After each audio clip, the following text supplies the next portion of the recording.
கட அவபாசகோ தீபோ கடாத் அந்ய யதேஷ்யதே தேக அவபாசகோ தேஹி ததாஹம் போத விக்கிரக. இந்த காலையில் நம்ம ஆரம்பிக்கும் பொழுது ஒரு தீப ஒளியோடு தான் ஆரம்பித்தோம்.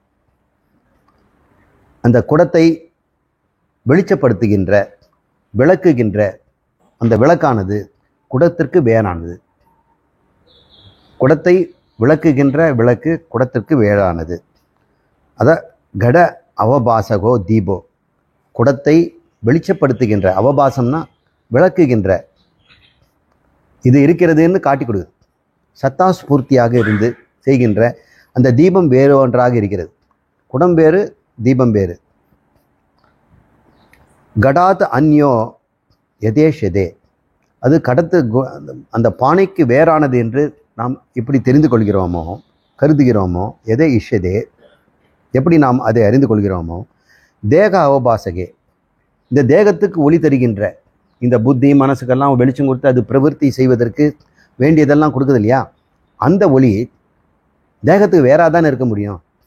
குடத்தை காட்டி கொடுக்கின்ற தீபம் குடமாக இருக்க முடியாது, குடத்துக்கு வேறாக இருக்கிறது.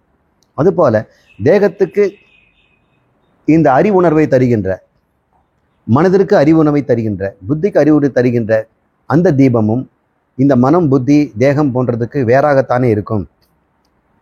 அந்த தேகி என்று பேர் வச்சிருக்கிறார். தேகத்துக்குள்ள இருக்கிற இந்த ஆத்மாவுக்கு இப்ப தேகி, தேகத்தை உடையவன். ததகம், அதைத்தான் நான் என்று நீ தெரிந்து கொள்ள வேண்டும். இந்த இடத்துல அவதாரையன் விட்டுட்டு போத விக்கிரக அப்படின்னு சொல்றார். அந்த ஞானத்தில் நில் என்று சொல்றார். அந்த வடிவமாக இரு. இந்த லாஜிக் நம்ம புரிஞ்சுக்கிட்டோம்.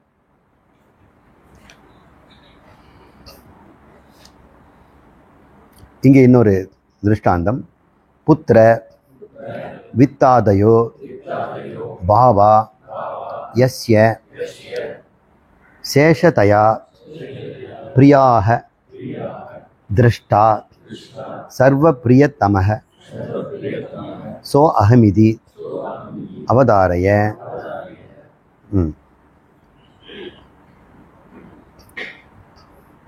இங்கே ஒரு உதாரணம் சொல்றாரு.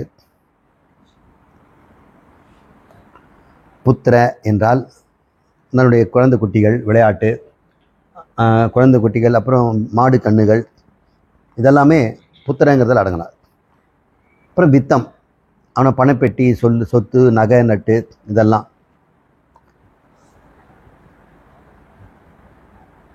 அவனுக்கு எப்படி இருக்குதுன்னா, மிச்சம் வீதி இல்லாமல் அனைத்துமே பிரியாக, எனக்கு வேண்டும், அன்பாக, அவனுக்கு பிரியமாக இருக்குது. அவன்கிட்ட இருக்கிற பொருள் மீது அவன் பிரியம் வச்சிருக்கிறான். பிரியம் வைக்கலன்னு நான் என்ன பண்ணுவான்? குப்பையில் போட்டுருவான். உங்கள் குப்பைத்தொட்டியில் இருக்கிறதெல்லாம் உங்களுக்கு பிரியம் இல்லைன்னு அர்த்தம். போடாமல் எடுத்து உள்ளே வச்சுருதெல்லாம் உங்களுக்கு பிரியம் இருக்குதுன்னு அர்த்தம். சில பேர் குப்பையில் கொட்டு போகும்போது இந்தப்பா வா நில்லு அப்படின்னு சொல்லிடுவான். என்னம்மா அப்படின்னா அதுக்கு அப்படின்னு சொல்லி அது ஒன்று மட்டும் எடுத்துக்குவாங்க டப்பாவை. அவன் தெரியும் எல்லார் வீட்டில் இப்படி தான் பண்ணுறாங்க. இப்போ பிரியம் இருக்கிறத நம்ம வச்சுக்கிறோம். எனது எனது என்பதெல்லாம் எல்லாத்துலேயும் பிரியம் வைக்கிறோம். புத்திர வித்தாதையோ பாவ அப்படின்னா எப்படி இருக்குன்னா, இருக்கிறது, என்ன இருக்கிறது, எஸ்ய சேஷதையா பிரியக, மிச்சம் மீதி இல்லாமல், கொஞ்சம் கூட இல்லாமல், அசேஷதையா பிரியாக, விட்டு விடாமல் எல்லாவற்றிலும் சரியான பிரியத்தை வைத்திருக்கிறான். அவன் தொட்டு தொட்டு பார்க்குறான். காரை கூட தொட்டு பார்ப்பான், பொருளை பார்ப்பான். சின்ன குழந்தைங்க அவங்க வாங்கி கொடுத்த பொருளெல்லாம் தொட்டு பார்த்துக்குவாங்க. பக்கத்துலேயே வச்சு படுத்து தூங்குங்க. பெண்களெல்லாம் சாரியை வாங்கிட்டு வந்தோம்னா வாங்கிட்டு வந்து எல்லாருக்கும் பிரித்து காட்டிடுவாங்க. அப்புறம் பீரோவை திறந்து மறுபடியும் எடுத்து பார்ப்பாங்க. அவ்வளோ ஒரு ஆசையாக இருக்கும். இப்போ கட்ட வேண்டாம், இப்போ கட்ட வேண்டாம். இருந்தாலும் அது தொட்டு பார்த்துட்டு இருக்குது அப்படின்னு சொல்லுவாங்க. எல்லாத்து மேலே ஒரு பிரியம் இருக்கிறத நம்ம பார்க்குறோம். ஆனால் உண்மையிலேயே அவர் சொல்கிறாரு, திரஷ்டா சர்வ பிரியத்தமக. பிரியத்தமம்னா சூப்பர்லேட்டிவ். பிரியம்ங்கிறத விட பிரியத்தம அப்படின்னா சூப்பர் பிரியம். எதுலன்னா திரஷ்டா, அதை பார்ப்பவனுக்கு மேலே தான் அவனுக்கு வந்து பிரியம் அதிகமாக இருக்கிறது. தன் மீது தான் ஒருவனுக்கு பிரியம். அந்த தன்னை தான் ஒருவன் ஆத்மா என்று தெரிந்து கொள்ள வேண்டுங்கிறார். இது எங்கள் யாக்ஞவல்கியர் கதைக்கு நம்ம போகணும். அந்த பிரகதாரண்யத்தில் யாக்ஞவல்கியர் மைத்ரேயிக்கு உபதேசம் செய்கிறாரு. எல்லாரும் அவர் தான் சொன்னார், ஆத்மாவை நீ தெரிந்து கொள்ள வேண்டும், கேட்டு தெரிந்து கொள், மனனம் செய், நிதித்தியாசனம் செய். ஏங்க சுவாமி ஆத்மாவை நான் தெரிஞ்சுக்கணும் அப்படின்னு அந்த மாதிரி கேட்குறாங்க. ஆத்மா தாண்டி உனக்கு எல்லாத்துக்கும் பிரியமானதுங்கிறார். அப்படியா? எனக்கு அப்படி ஒன்றும் தெரியல, எனக்கு பிரியமானதில் நீங்கள் சொத்து சுகம் அப்படின்னு தான் நான் நினச்சிட்டு இருந்தேன். இல்லை, ஆத்மனஸ்து காமாய சர்வம் பிரியம்பவதி, அங்கே இருந்து ஆரம்பிக்கிறார். அப்படிங்களா சொல்கிறீங்க? என் பொருட்டு தான் உங்கள் மேலே காதலா? ஆமாம், என் மேலே காதல் எங்கேருந்து வருதுன்னு நினைக்கிறேன்? உனக்கு சுகம் தரதுனால தானே. நான் உனக்கு சுகம் தரலன்னா என் மேலே காதல் இருக்குமா? அனைத்து மக்களுடைய காதலும் பிரியமும் சுகம் தருவதால் தான். சுகம் தருகின்ற பொருள் மீது அவர்கள் காதல் படுகிறார்கள். சுகம் அதிகமாக இருந்தால் காதல் அதிகமாக இருக்கும். சுகம் குறைஞ்சி போச்சுன்னா காதல் குறைஞ்சிடும். சுகமே தரலன்னா குப்பை தொட்டிக்கு போயிடும்.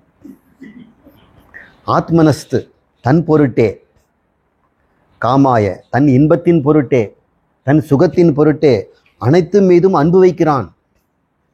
எனக்கு அன்பு அன்பு அன்புங்கிறாங்க. எதன் பொருட்டு? உனக்கு சுகம் தர வரைக்கும் தானே அன்பு.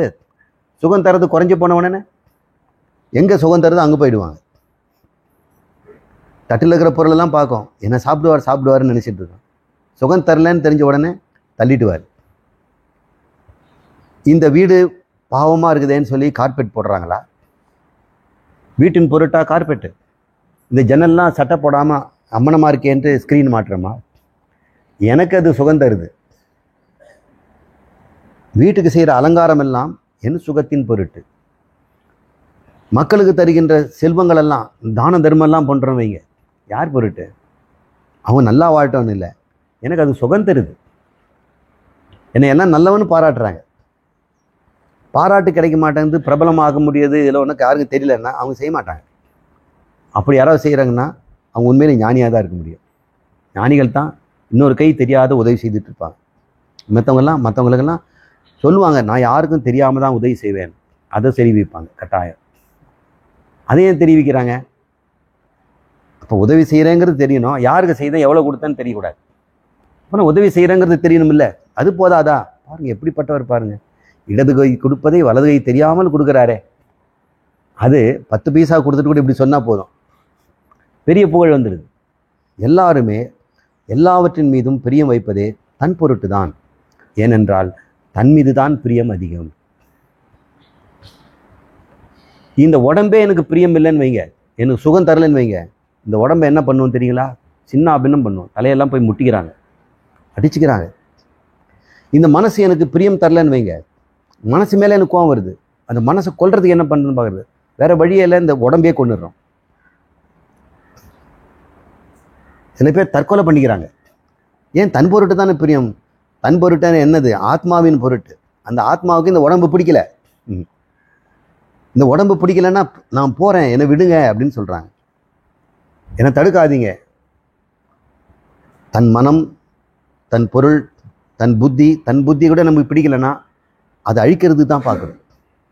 அந்த புத்தி தப்பான வழிக்கு போகுதுன்னா அது வேற வழிக்கு போகிறதுக்கு மயக்க மருந்து கொடுத்து அதை வேற பக்கம் கொண்டு போகும். இப்போ மயக்க மருந்து எடுத்துக்கிறாங்க போதைப் பொருளை. அந்த மனம் எனக்கு சுகம் தரணும், சுகம் தராத மனம் எனக்கு எதுக்கு? அப்போ உனக்கு மனதுக்கு சுகம் வேணும்னா எனக்கு சுகம் தரேன், என் பொருட்டு தான், மனதின் பொருட்டு நான் கொடுக்கல. இப்படி பார்த்தோம்னா ஆத்மா தான் ஒருவனுக்கு அளவு கடந்த பிரியம் வைத்திருக்கின்றான் அப்படின்னு யாக்ஞவல்கியர் மைத்ரேயிக்கு உபதேசம் பண்ணுறார் பிரகதாரண்யத்தில். அது முனிகாண்டம்னு பேர். முழுக்க அவர் பேசுகிறதாவே இருக்கிறதுனால அதைத்தான் இங்கே சொல்கிறார். நீ நினைக்கிற புத்திரன்களும் வித்து மேலும் பொருள் மீதும் தான் எல்லாருக்கும் பிரியம்னு, எல்லாமே அவனுக்கு பிரியம் வரைக்கும் தான் அது மேலே பிரியம் இருக்கும். எவனுக்கு ஆத்மா மேலே பிரியம் உண்மையும் தெரிஞ்சு போச்சோ மீது எல்லாம் தான் கழட்டி விட்டுடுவோம். அவனு ஆத்மாவே போதும்னு ஆயிடுச்சு. தெரியாத வரைக்கும் இந்த ஆத்மா சந்தோஷமாக இருக்கணுங்கிறதுக்காக வேண்டி எல்லாவற்றையும் வாங்குறான். அந்த அகங்காரம் தான் அந்த ஆத்மா அவனுக்கு. அப்போ அந்த அகங்காரம் சந்தோஷப்படணும்னு எத்தனையோ வாங்குறான். அந்த அகங்காரம் ஆத்மான்னு தெரிஞ்ச பிறகு சந்தோஷம் கொள்ளையே வாங்கிட்டே இருக்குது. நானே அளவற்றவன், என்ன சிறுமைப்பட்டது என்ன இருக்குது? இந்த ஸ்க்ரீன் இல்லைங்கிறதுனால சிறுமை ஆகிடுவேனா? இந்த வீட்டுக்கு சோஃபா இல்லைங்க தான் சிறுமை ஆகிடுவேனா? முன்ன சோஃபா இல்லாத ஒரு வீடு வச்சா என்ன நினைப்பாங்க? ஸ்க்ரீன் கூட போடாத வீட்டை பார்த்தா என்ன நினைப்பாங்க? கேட்டு துருப்பிடிச்சது, ஒரு பெயிண்ட் கூட பூச முடியாதான்னு கேட்பாங்கல்ல. அப்போ நான் கேட்டுக்காக பூசினா? என்னை சிறுமைப்படுத்தக்கூடாது. இப்போ தன்னுடைய ஆத்மா எல்லாருக்கும் பிரியத்தமம் என்று சொல்றதால ஆத்மாவை நீ தெரிந்து கொள்ளுன்னு சொல்றாரு. ஆத்மா தான் நீ தெரிந்து கொள்ள வேண்டிய விஷயம்.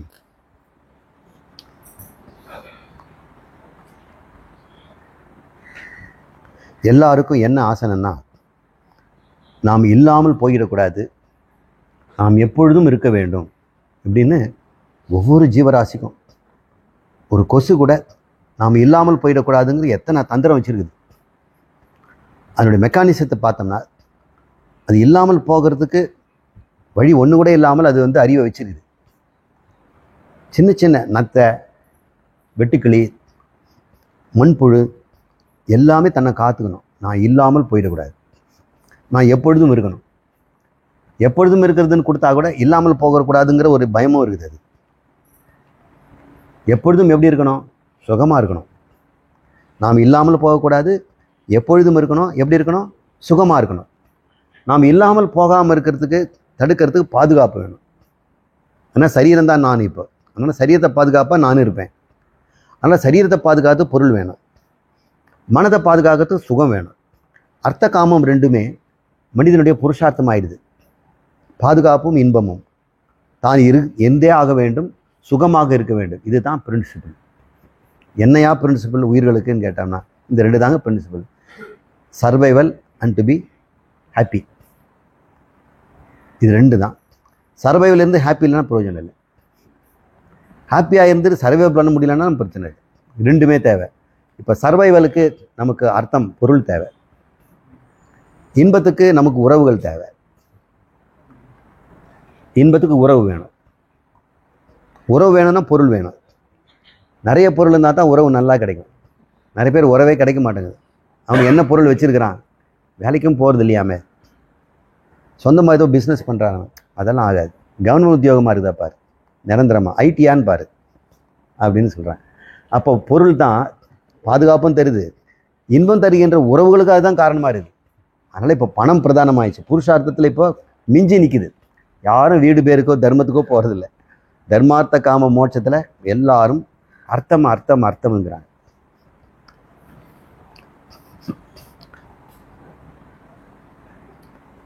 பரப்ரேமாஸ்பததயா மா ந பூவம் அகம் சதா பூயாசம் இதி யோ திரஷ்டா ச அகமிதி அவதாரய. இங்கே பரப்ரேமஸ்பததயா மா ந பூவம் அகம் சதா, நான் ம ந பூவம், நாம் இல்லாமல் போயிடக்கூடாது என்று எப்பொழுதும் அவன் விரும்புகிறானான். பரப்பிரேம பதம், அவனுக்கு என்ன அன்பம், எதிலே இந்த பிரேமை இருக்கிறது? அவனுடைய காதல் எங்கே இருக்குதுன்னா ஆத்மனஸ்து, நான் இல்லாமல் போயிடக்கூடாது என்றது மிகப்பெரிய ஆவலாகவும் இருக்கிறது. அப்போது ஆத்மா தானே அவனுக்கு முக்கியம். நான் கொட்டேஷனில் நான் இல்லாமல் போயிடக்கூடாது. அடப்பாவி, நீ இல்லாமல் போகவே முடியாது, இந்த அறிவு இல்லையே, அதான் அஞ்ஞானம். இந்த அவித்யாவினால் நான் இல்லாமல் போயிடுவேன்னு பயப்படுத்திக்கிட்டே இருக்கிறான். வாழ்நாள் முழுக்க பயம், நான் இல்லாமல் போயிடுவேன், நான் சுகம் இல்லாமல் போயிடுவேன், நான் இருப்பேன் ஆனால் சுகம் இல்லாமல் இருப்பேன், நான் சுகத்தோடு இருப்பேன் ஆனால் சீக்கிரம் செத்துடுவேன். எப்பவுமே இல்லாமல் இருக்கக்கூடாது, எப்பொழுதும் இருக்க வேண்டும் என்பது ஒருத்தனுடைய ஆசையாக இருக்கிறதுனால எது அப்படி இருக்க முடியும்னு கேட்குறார். பரம பிரேமஸ் பதத்தையா, தன் மீது எல்லாருமே பரம பிரேமை கொண்டிருப்பதால் ந பூவம் என் அகம் சதா, தன்னை நான் இல்லாமல் போகக்கூடாது என்று எப்பொழுதும் நினைத்து கொண்டிருக்கிறான். பூய அசம் இதி, நான் எப்பொழுதும் இருக்க வேண்டும், இல்லாமல் போயிடக்கூடாதுன்னு ஒரு சென்டென்ஸு. நான் எப்பொழுதும் இருக்கேன். பூய அசம், அசம்னா இருக்கணும், அஸ்தி. இது எவன் ஒருவன் எதை மீது ஆசைப்படுகிறானோ அதுதான் ஆத்மா என்று தெரிந்து கொள் சொல்றார். அந்த ஆத்மா தான் அழியாததுன்னு தெரிஞ்சுக்கணும். அந்த ஆத்மா தான் எப்பவும் இருக்குது. இனிமேல் அடுத்த பாடம் பார்ப்போம்.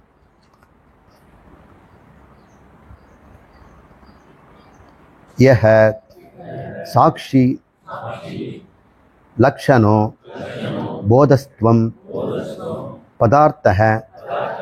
இங்கே போத துவம் பதார்த்தகன்னு பிரிச்சுக்கலாம்.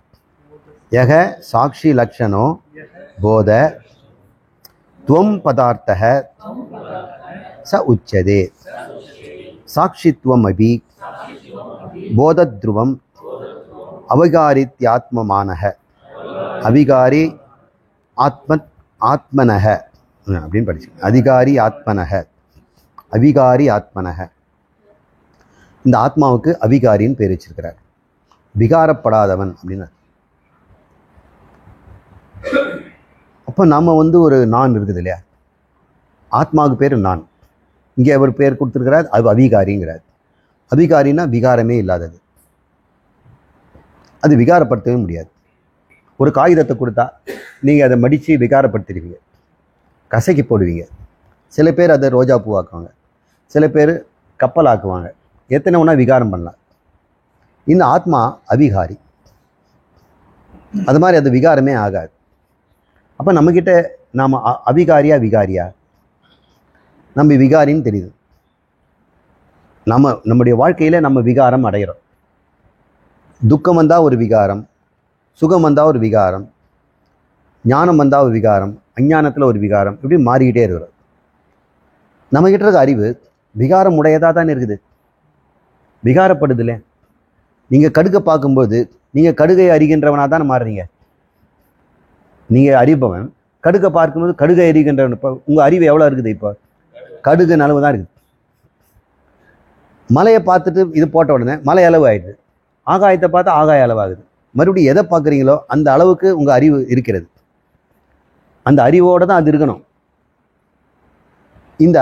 இது விகாரமா இல்லையா? ஆத்மா அப்படி இல்லைங்கிறார். அப்போ விகாரப்படுறது நானுன்னு சொல்றியே, அது எதுன்னு கண்டுபிடிச்சா? ஏதோ ஒன்று விகாரம் அடையுது, அது நானும் நீ நினச்சிட்டு இருக்கிற. ஏன் எது விகாரம் அடையுதுன்னு பார்த்தோம்னா அகங்காரம் தான் விகாரம் அடையுது. அகங்காரம் தான் பல ரூபங்கள் எடுது. அதே ஆராய்ச்சி பார்த்தோம்னா அந்த அகங்காரம் எந்த விகாரத்திலையும் நிற்பதும் இல்லை. பழையபடி இது ஆத்மாவாகவே மாறிடுது. ஒரு விகாரம் அடைஞ்சிருச்சுன்னா அதுவாக நின்றுடும் இல்லை, இல்லை, பழைய நிலையிலே தான் இருக்குது. இப்போ ஒரு காகிதத்தை கொடுத்து அப்பா ஒரு கப்பல் செய்தார். காகிதம் இப்போ விகாரம் அடைஞ்சிடுச்சு, கப்பல் ஆயிடுச்சு. அதனால் காகிதத்துக்கு அழுக வருதா? ஐயோ இப்படி மடிச்சிட்டிங்களே, கசக்கிட்டீங்களேன்னு. ஏன்னா பிரித்தோம்னா மறுபடியும் அதே காகிதம் தான். ஒரு துணி எடுத்து கூடாரம் கட்டலாம், அது கூடாரம்னு சொல்லலாம். மறுபடியும் மடித்து வச்சுட்டு பெட்ஷீட்டுன்னு சொல்லலாம். எல்லாமே விகாரங்கள் தான். துணிக்கு எந்த விதமான சேதாரமும் இல்லை. இது மாதிரி இந்த ஆத்மா நிர்விகாரி, இந்த அகங்காரம் சபிகாரி. இருந்தாலும் நீங்கள் யோசனை பண்ணி பார்க்கணும். அது சபிகாரியாக இருந்தாலும் மாறிக்கொண்டே இருந்தாலும் ஒரு மாற்றத்திலும் அது நிலைப்படுவதில்லை இல்லை. இந்த தெளிவு வந்துருச்சுன்னா உண்மையிலே அகங்காரம் ஆத்மா தான். அப்போ விகாரம் எங்கே உண்டாச்சு? அது விகாரம் ஆனா மாதிரி தெரியுதே. அது பக்கத்தில் இருக்கிற மனமும் புத்தியும் விகாரத்தை அடைகிறது. அந்த விகாரம் இதில் படுது. நீங்கள் எங்கேயாவது ஒரு ஒரு ஷோவில் போகிறீங்க, லேசர் பீம்ஸ் எல்லாம் அடித்து கலர் கலராக போடுறாங்க. நீங்கள் பார்க்கும்போது உங்கள் சட்டையில் பச்சை கலர் சிவப்பு கலர் இருந்த உடனே கொஞ்சம் ஒரு நிமிஷம் நீங்கள் சிவப்பாயிட்ட மாதிரி நீங்கள் நினைக்கிறீங்க, நான் மாறிவிட்டதாக நினைக்கிறீங்க. அப்புறம் நல்லா புரிஞ்சுக்கிட்டீங்க, நான் இது தூய்மையான வெள்ளை உடை தான், வெளியே இருந்து தான் தெரிகிறது. அதுபோல் இந்த ஸ்படிகத்துக்கு பக்கத்தில் இருக்கக்கூடிய இது தூய்மையானது, இதன் அருகாமையில் இது சிவப்பாக தெரிகிறது.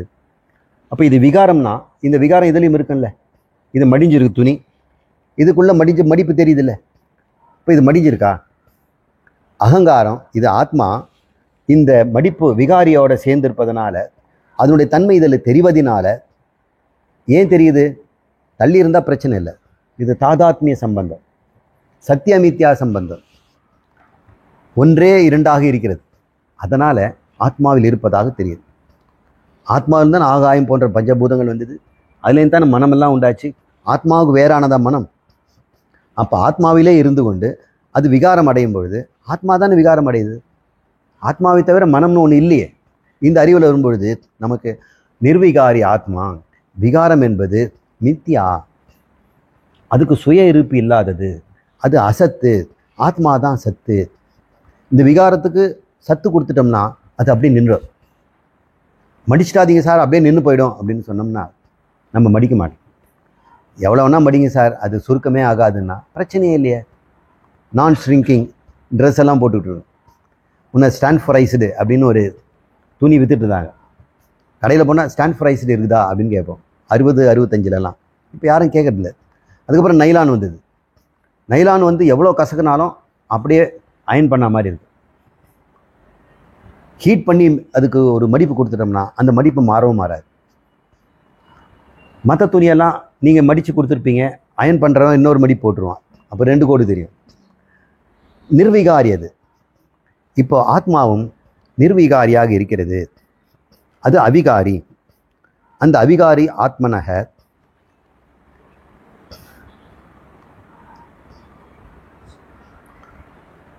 தொம் எனும் சொல்லிற்கு பொருளாவது சாட்சி பூர்வமாக இருக்கும் பிரஜ்ஞையாய் ஸ்வயம். சாட்சியத்துவமான மாறுபடற்ற அறிவுபடுத்தும் ஆத்மாவே நான் அப்படின்னு ஒரு கிளியராக இங்கே டெஃபினேஷன் கொடுத்துட்டார். எவ்வளவு மாற்றங்கள் இருந்தாலும் அத்தனை மாற்றங்களும் ஆத்மாவில் கிடையாது. ஆத்மாவில் இருப்பது போல தெரிகிறது. இதை நான் வந்து காலையில் சொன்னல, ஊஞ்சல் ஆடும்போது கண்ணை திறந்து கொஞ்ச நேரம் ஊஞ்சல் ஆடுங்கள். அப்போ நான் ஆடுகிறேன், ஊஞ்சல் ஆடுகிறது, உடம்பு ஆடுகிறது, எல்லாமே நமக்கு அறிவு இருக்கும். கண்ணை மூடிட்டு கொஞ்சம் அதை என்ஜாய் பண்ணிங்கன்னா ஊஞ்சல் இருக்காது, உடம்பு இருக்காது, ஆனால் ஆத்மா ஆடும். ஆடும் உணர்வு இருக்குதா இல்லையா? அந்த உணர்வு எங்கே இருக்குது? ஊஞ்சலிலிருந்து தாண்டி உடம்புக்கு வந்து, உடம்புலேருந்து தாண்டி மனதுக்கு வந்து, மனது அகங்காரத்துக்கு வந்து, இப்போ ஆத்மாவில் இருக்குது. எனக்குள்ள ஒரு மயக்கம் இருப்பது போல தெரியும். ஆத்மா மயங்குவதில்லை, ஆடுறதும் இல்லை, போல தெரியும். இது பிராந்தின்னு சொல்கிறோம். நீங்கள் இதே மாதிரி இந்த உணர்வை உங்களுடைய வாழ்க்கையில் ஒவ்வொரு அம்சத்துலையும் நீங்கள் நினச்சி பாருங்கள். நான் ஆண் என்பதும் பெண் என்பதும் இன்னார் என்பதும் ஒரு உணர்வு. இந்த சரீரத்திலும் மனதிலும் படுகின்ற உணர்வு என் மீது நான் தெரியாமலே சுமந்து கொண்டிருக்கிறேன் அப்படின்னு நம்ம யோசனை பண்ணி பாருங்க. இதுக்கு பெஸ்ட்டு மனிதன் உடம்பு மனசு எல்லாத்தையும் விடுறதுக்கு எதை விட்டால் எல்லாம் விட்டுருவான். ஆசையை விட்டால் போதும்ல. ஆசைங்கிறது ஒன்று விட்டுட்டோம்னா நீங்கள் வந்து எந்நேரமாக நான் சரீரம் அல்ல அது அல்லன்ற இந்த இந்த தத்துவமே வேண்டாம், இந்த கதையே வேண்டாம். ஆசைகள் மன திருப்தி அடைந்த ஒரு ஆசைகளே வராது. இப்போ மன திருப்தி அடைந்து விட்டால் அவனுக்கு எத்தனையுமே தேவையில்லை. அவனுக்கு மீதியெல்லாம் அத்தியாசனும் தெரியும். அத்தியாசம் நல்லா தெரியும், அத்தியாரோபனும் தெரியும்.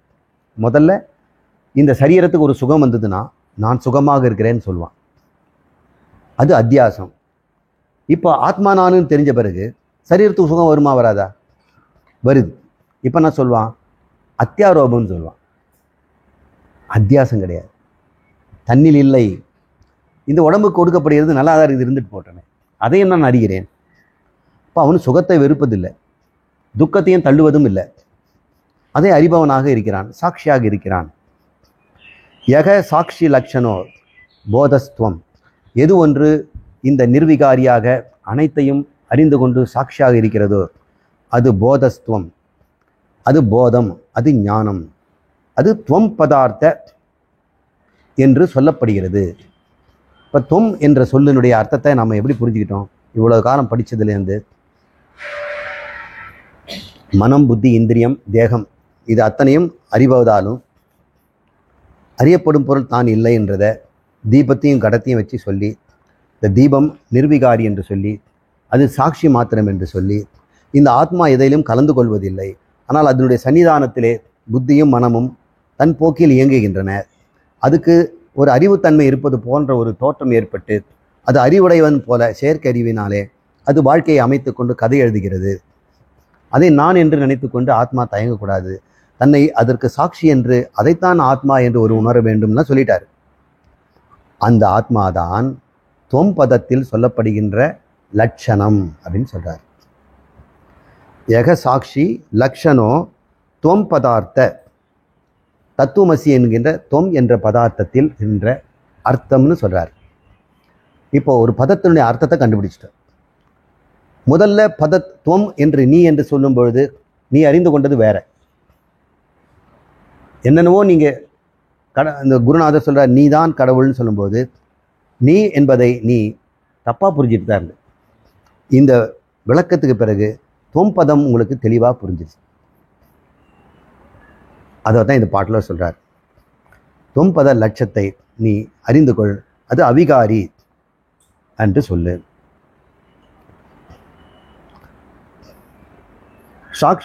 சாட்சித்துவம் அபி போதத்ருவம் அவிகாரி ஆத்மனக.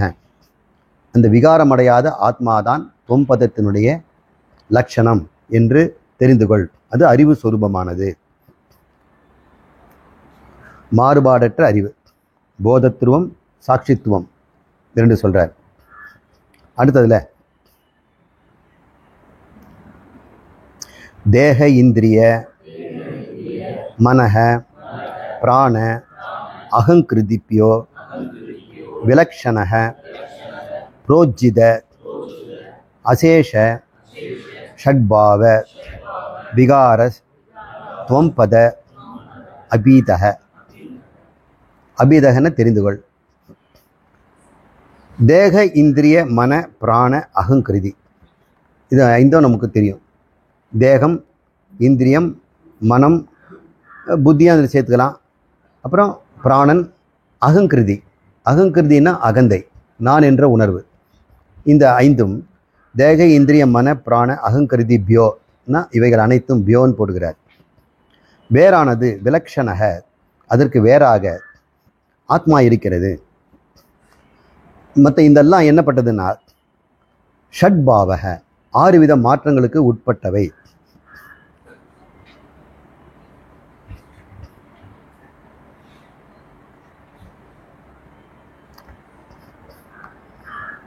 ஷட்பாவங்கிறத